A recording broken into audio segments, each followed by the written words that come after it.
Good morning. Matilda star Sam Kerr has told a UK court that she feared for her life when she and her partner were, quote, trapped in the back of a taxi following a night out in London. The soccer player's panicked phone call to police while in the cab was played to the jury at her trial for racially aggravated harassment.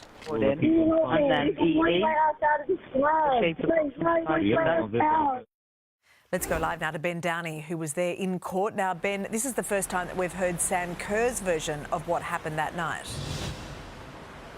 Morning, Mon. Yes, Sam Kerr could today finally break her silence, where she admitted to the court she had honestly never been so scared in her entire life. That night out 2 years ago in London.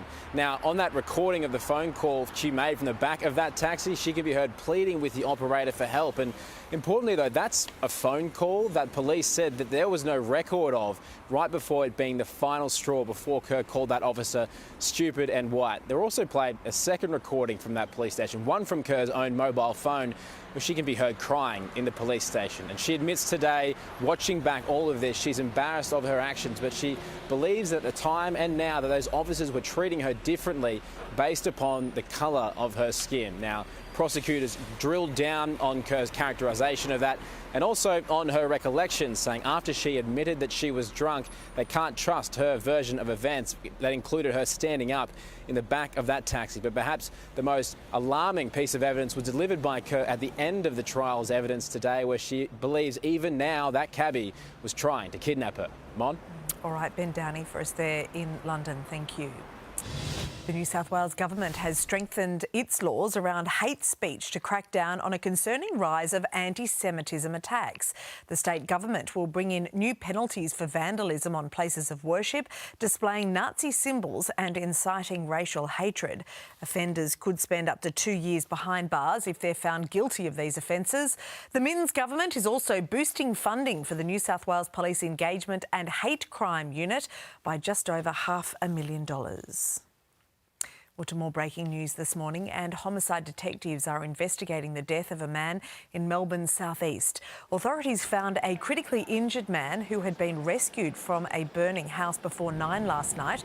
Despite the best efforts of paramedics, he died at the scene. A crime scene has been established with an arson chemist also there to assess the situation. Prime Minister Anthony Albanese is preparing to visit communities in Queensland who have been impacted by the devastating floods in the state's far north. It's one of the worst flooding disasters that the town of Ingham has seen in more than 50 years, with 2 lives already lost. Supplies were brought into the town via helicopter, replenishing stock at Woolworths as well, with most residents living with just the bare essentials. But the threat of more rain has left residents on edge. Drug kingpin Tony Mockbell could make a sensational bid for freedom as he awaits his appeal in the Lawyer X case. It comes off the back of the Supreme Court's ruling over the police's use of lawyer-turned-informant Nicola Gobbo. The 59-year-old has already had one of his convictions quashed, but would have to overturn 3 remaining drugs charges to secure his freedom. Mockbell is serving a 26-year sentence and is due back in court in May. The Adelaide mother filmed violently threatening a school child in her classroom has shared her side of the story. She claims her daughter suffered from years of relentless bullying. The final straw was when her child was told by the girl to end her own life. I don't want my daughter to be another statistic. I don't want to have to bury my child. She was crying, she was devastated that this child had told her to go and hang herself. The girl's parents have been ordered to stay off school grounds, and the girl has been banned from attending while investigations are ongoing. Facing growing pressure and soaring demand, Sydney's hospitals have been stretched to the limit, but they've just been thrown a lifeline. The federal government pledging more than $1 billion to ease the burden and to bolster Medicare. The Care Flight helicopter puts on a soaring display as behind Parliament's walls a new Medicare commitment takes flight. Which is a cracker. Another $1.7 billion in federal health funding over the next financial year, promising to help cut waiting lists, reduce emergency waiting times and limit ambulance ramping. And this decision today will help save lives and lead to better outcomes for our nation's hospitals. More than $400 million extra for Queensland, New South Wales and Victoria, $169 for South Australia, $158 for the West, taking total federal hospital funding to $34 billion, up 12%. It is a hospital system under very, very serious pressure. Putting Medicare back in the political frame, targeting opposition leader Peter Dutton. The last time the coalition got into government, they tried to rip $50 billion from public hospitals. Peter Dutton's target, national security, demanding to know when Anthony Albanese knew of the so-called Sydney caravan bomb plot. Why can't the Prime Minister just be honest with the Australian people? Mr Albanese again saying he doesn't comment on national security matters. As a picture opportunity with nuclear engineer and former Miss America Grace Stanke is photo-bombed. It'll poison all of your children's children! First King Charles, now another international visitor, getting the Lydia Thorpe welcome. Mark Riley, 7 News. Neighbours have banded together with garden hoses to try to fight fires burning near residential homes in Perth South. The dangerous embers flew into the properties, even destroying a gazebo in a Langford backyard. 75 firefighters, along with 9 crews and aerial support, worked together to contain the massive blazes. 9 homes were luckily saved from the ember attack. Authorities are now investigating how the large fire began. A new task force is being established, specifically cracking down on youth crime in South Australia. As part of the shake-up, 70 officers will return to the front lines to get young offenders off the streets.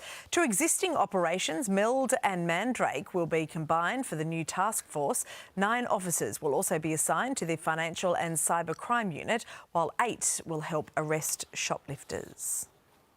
The ABC was in damage control when they decided to controversially sack journalist Antoinette Lattouf. That's according to explosive new emails between the media organisation's boss, David Anderson, and former chair, Ita Buttrose.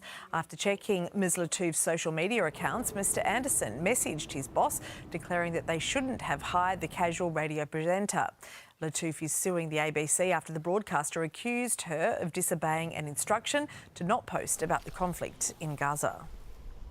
Sydney commuters are being warned to brace for more travel pain, with the rail union revealing that more industrial action is planned, kicking off next Wednesday. Union representatives say that they'll stop the strikes if the state government refunds commuters for the week between January the 13th and 17th, when previous action wreaked havoc on the train lines. The Minns government says that it is prepared to take the union back to the Fair Work Commission if the strikes significantly impact rail passengers next week.